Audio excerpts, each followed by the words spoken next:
Hello दोस्तों, आज हम लोग इस वीडियो में बहुत ही शानदार और बहुत ही आसान तरीके से सीखने वाले हैं कि रूट वाली संख्याओं को कैसे जोड़ते हैं।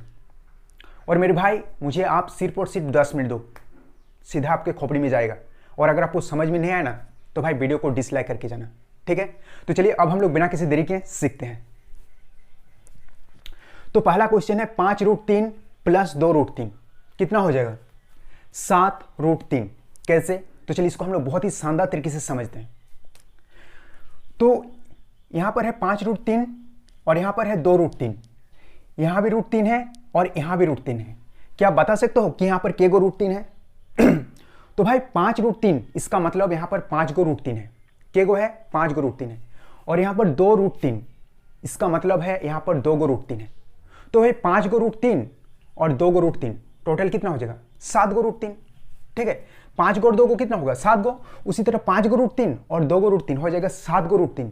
और 7 गो √3 हम लोग लिखेंगे कैसे? पहले लिखेंगे 7 और उसके बाद हम लोग लिखेंगे √3, ठीक है। यहां पर है 5 गो √3 और यहां पर है 2 गो √3, टोटल कितना हो जाएगा? 7 गो √3 हो जाएगा। अब दूसरा तरीका भी सीख लो।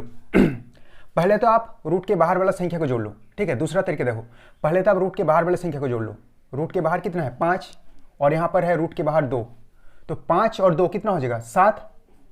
और यहां भी √3 है और यहां भी √3 है, तो इसके साथ भी एक √3 आप चिपका दो। बहुत आसान है भाई, बहुत आसान है। तो चलिए अब हम लोग नेक्स्ट क्वेश्चन इसको सॉल्व करते हैं। यहां पर है 2√7 और 2√7 में आपको 3√7 जोड़ना है। यहां भी √7 है, यहां भी √7 है। क्या आप बता सकते हो कि यहां पर के गो √7 है? तो हाँ भाई बिल्कुल, यहां पर 3 गो √7 है। 3√7 मतलब यहां पर 3 गो √7 है। और यहां पर 2√7 मतलब यहां पर 2 गो √7 है। तो भाई 2 गो √7 और 3 गो √7 टोटल कितना हो जाएगा? 5 गो √7। और 5 गो √7 लिखेंगे कैसे? पहले 5 लिखेंगे और उसके बाद √7 लिखेंगे, ठीक है। और दूसरा तरीका भी सीख लो। पहले तो आप रूट के बाहर वाले संख्या को जोड़ लो। रूट के बाहर यहां पर है 2 और रूट के बाहर यहां पर है 3। 2 और 3 कितना हो जाएगा? 5। यहां भी √7 है, यहां भी √7 है, तो इसके साथ भी एक √7 चिपका देना है, कॉमन आ जाएगा, ठीक है। चलिए अब हम लोग नेक्स्ट क्वेश्चन इसको सॉल्व करते हैं। 2√7 प्लस 2√7 प्लस 2√7 कितना होगा? बताओ पहले आप। तो मेरे दोस्त 2√7 का मतलब यहां पर है 2 गो √7, यहां पर है 2 गो √7 और यहां भी है 2 गो √7। तो भाई 2 और 2 कितना हो जाएगा? 4। 4 और 2 6। उसी तरह 2 गो √7 2 गो √7 4 गो √7 4 गो √7 और 2 गो √7 6 गो √7, ठीक है। और 6 गो √7 लिखना कैसे? पहले 6 लिखना है और उसके बाद √7 लिखना है, ठीक है। क्लियर हो रहा है ना भाई? बहुत आसान है, बहुत आसान है भाई। फिर भी आप लोगों का इतना ज़्यादा कन्फ्यूजन कहाँ से आता है? कहाँ से लाते हो इतना ज़्यादा कन्फ्यूजन? अब चलो हम लोग नेक्स्ट क्वेश्चन इसको सॉल्व करते हैं। तो भाई यहाँ भी √3 है और यहाँ भी √3 है। 2√3 में आपको √3 को जोड़ना है। तो भाई क्या आप बता सकते हो कि यहाँ पर के गो √3 है? तो भाई बिल्कुल, यहाँ पर है 2 गो √3 है। 2√3 का मतलब क्या है? यहाँ पर 2 गो √3 है और यहाँ पर के गो √3 है। तो भाई यहाँ पर है 1 गो √3 और 1 गो √3 को हम लोग ऐसे भी लिख सकते हैं या फिर हम लोग ऐसे भी लिख सकते हैं। दोनों एक ही है, दोनों सेम ही चीज़ है, दोनों एक ही बात है, ठीक है। 1 गो √3 को हम लोग ऐसे भी लिख सकते हैं या फिर हम लोग ऐसे भी लिख सकते हैं, ठीक है मेरे दोस्त। तो यहाँ पर है 2 गो √3 और यहाँ पर है 1 गो √3, टोटल कितना हो जाएगा? 3 गो √3। और 3 गो √3 लिखेंगे कैसे? पहले 3 लिखेंगे और उसके बाद √3 लिख लेंगे, बस हो गया आंसर। 2√3 प्लस √3 कितना हो जाएगा? 3√3। अब चलो हम लोग नेक्स्ट इसको सॉल्व करते हैं। तो भाई √3 प्लस √3 प्लस √3 प्लस √3 कितना हो जाएगा? √3 प्लस √3 प्लस √3 प्लस √3। तो भाई यहाँ पर क्या गो √3 है? 1 गो। यहाँ पर 1 गो है, यहाँ पर 1 गो है और यहाँ पर 1 गो है, ठीक है। तो यहाँ पर 1 गो और 1 गो, 2 गो, 2 गो और 1 गो, 3 गो और 1 गो, 4 गो, मतलब यहाँ पर टोटल 4 गो √3 है। और 4 गो √3 लिखना कैसे है? पहले 4 लिखेंगे और उसके बाद √3 लिखेंगे, ठीक है। क्या गो है? 4 गो, 1 2 3 4 और 4 गो क्या है? √3 है, ठीक है मेरे दोस्त। तो चलो अब हम लोग नेक्स्ट क्वेश्चन इसको सॉल्व करते हैं। तो यहाँ पर है 3√5 प्लस 7√5। 3√5 का मतलब है यहाँ पर 3 गो क्या है? √5 है। और 7√5 मतलब यहाँ पर 7 गो √5 है। तो 3 गो और 7 गो कितना हो जाएगा? 10 गो। उसी तरह 3 गो √5 और 7 गो √5 हो जाएगा 10 गो √5 और 10 को √5 लिखना कैसे है, पहले 10 लिखना है और उसके बाद √5 लिखना है। ठीक है, अब दूसरा तरीका भी सीख लो। यहाँ पर पहले क्या करना है आपको, दूसरा तरीका में रूट के बाहर वाली संख्या को जोड़ना है। रूट के बाहर यहाँ पर कितना है 3 और यहाँ पर है 7, 3 और 7 को जोड़ने से हो जाएगा 10। अब यहाँ भी √5 है, यहाँ भी √5 है, तो इसके साथ भी एक गो √5 हम लोग चिपका देंगे और हम लोगों का आंसर बहुत ही आसानी से आ जाएगा।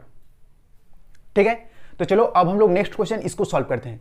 √2 + √3 कितना हो जाएगा, √5। तो भाई बिल्कुल नहीं, यहीं पर अधिकतर स्टूडेंट गलती करते हैं, √5 नहीं होगा। तो भाई क्या होगा, तो भाई हम लोग इसको नहीं जोड़ सकते हैं। ठीक है, यही हम लोग का आंसर हो जाएगा, यही हम लोग का आंसर हो जाएगा √2 + √3। क्यों नहीं जोड़ सकते, क्योंकि यहाँ पर अलग अलग रूट वाली संख्या है, यहाँ पर अलग अलग अपरिमेय संख्या है, और अलग अलग अपरिमेय संख्या को ना तो हम लोग जोड़ सकते हैं और ना ही हम लोग घटा सकते हैं। ये बात खोपड़ी में घुसा लेना मेरे दोस्त। ठीक है, अगर आपको एक गो आम दिया जाए और अगर आपको एक गो सेब दिया जाए और अगर आपको एक गो केला दिया जाए, तो क्या आप बताओगे कि मुझे 3 गो आम दिया गया, या फिर आप क्या बताओगे कि मुझे 3 गो सेब दिया गया? नहीं ना, अलग अलग हम लोग फल को नहीं जोड़ सकते हैं। उसी तरह हम लोग अलग अलग अपरिमेय संख्या को नहीं जोड़ सकते हैं। ठीक है, ये बात खोपड़ी में घुसा लेना, और ना ही हम लोग घटा सकते हैं अलग अलग अपरिमेय संख्या को। तो चलो अब हम लोग नेक्स्ट क्वेश्चन इसको सॉल्व करते हैं। तो यहाँ पर आपको √7 और √7 में आपको √5 को जोड़ना है और √11 को जोड़ना है। तो क्या हम लोग इसको जोड़ पाएंगे? तो भाई नहीं, यही हम लोग का आंसर हो जाएगा। ठीक है, यही हम लोग का आंसर हो जाएगा। हम लोग नहीं जोड़ सकते हैं। क्यों नहीं जोड़ सकते हैं?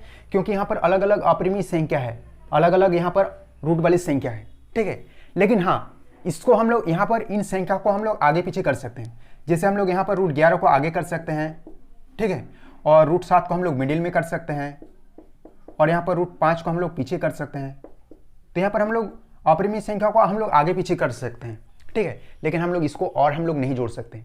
यही हम लोग का आंसर हो जाएगा। ठीक है, तो चलिए अब हम लोग नेक्स्ट क्वेश्चन इसको सॉल्व करते हैं। तो भाई यहाँ पर है 2√6 और 2√6 में आपको √7 को जोड़ना है। तो क्या आप जोड़ पाओगे? तो भाई नहीं जोड़ पाएंगे। क्यों नहीं जोड़ पाएंगे? क्योंकि यहाँ पर अलग अलग रूट वाली संख्या है, अलग अलग अपरिमेय संख्या है। लेकिन मेरे दोस्त, यहाँ भी √6 है और यहाँ भी √6 है। ठीक है, यहाँ भी √6 है, यहाँ भी √6 है, और यहाँ पर क्या गो √6 है? तो भाई यहाँ पर 3 गो √6 है। 3 √6 का मतलब यहाँ पर 3 गो √6 है और यहाँ पर 2 गो √6 है। तो टोटल कितना हो जाएगा? 2 गो और 3 गो 5 गो, उसी तरह 2 गो √6 और 3 गो √6, टोटल हो जाएगा 5 गो √6। तो पहले तो हम लोग लिखेंगे 5 गो √6। अब यहाँ पर बच गया प्लस √7, तो इसके साथ हम लोग चिपका देंगे अब प्लस √7 को। ठीक है, क्या अब हम लोग इसको जोड़ सकते हैं? नहीं। क्यों नहीं जोड़ सकते? क्योंकि यहाँ पर √6 है और यहाँ पर √7 है, अलग अलग रूट वाली संख्या है, तो इसको हम लोग और नहीं जोड़ सकते। ठीक है, लेकिन हाँ, इसको हम लोग ऐसे भी लिख सकते हैं, इसको हम लोग ऐसे भी लिख सकते हैं। √7 को हम लोग पहले भी लिख सकते हैं और 5 √6 हो पीछे भी कर सकते हैं। ठीक है, समझ में आ रहा है ना भाई?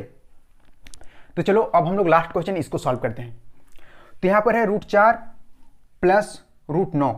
तो भाई √4 का वर्गमूल कितना हो जाएगा? 2, और √9 का वर्गमूल कितना हो जाएगा? 3, और 2 और 3 को जोड़ने से कितना हो जाएगा? 5। तो इस क्वेश्चन का आंसर हो जाएगा 5। ठीक है, चलो इसको और बढ़िया से समझ लेते हैं एक बार। देखो मेरे दोस्त, √4 को क्या हम लोग लिख सकते हैं 2 × 2? तो भाई बिल्कुल लिख सकते हैं। और √9 को क्या हम लोग लिख सकते हैं 3 × 3? तो भाई बिल्कुल। और स्क्वायर रूट में क्या होता है कि दो सेम नंबर में से एक बाहर आ जाता है। तो यहाँ पर 2 सेम नंबर 2 है, तो एक यहाँ से 2 बाहर आ जाएगा, और यहाँ भी 2 गो 3 है, तो 1 गो 3 बाहर आ जाएगा। ठीक है, रूट में क्या होता है 2 सेम नंबर में से एक बाहर आ जाता है। ठीक है, ये बात ध्यान रखना। और 2 और 3 कितना हो जाएगा? 5। तो यही हम लोग का इस क्वेश्चन का आंसर हो जाएगा। ठीक है, तो मेरे दोस्त, इस वीडियो में तो हम लोग सीख लिए कि अपरिमेय संख्या को कैसे जोड़ना है, और अगर आप अपरिमेय संख्या को कैसे घटाते हैं, कैसे गुणा करते हैं और कैसे भाग करते हैं, अगर आप सीखना चाहते हैं तो आप इस वीडियो को देखिए। ठीक है, तो मेरे दोस्त ध्यान रखना अपना। मिलते हैं आपसे बहुत ही जल्द नेक्स्ट वीडियो में। और हाँ, अगर आपको वीडियो अच्छा लगा तो एक प्यारा सा कमेंट कर देना, यही मेरे लिए बहुत है। ठीक है।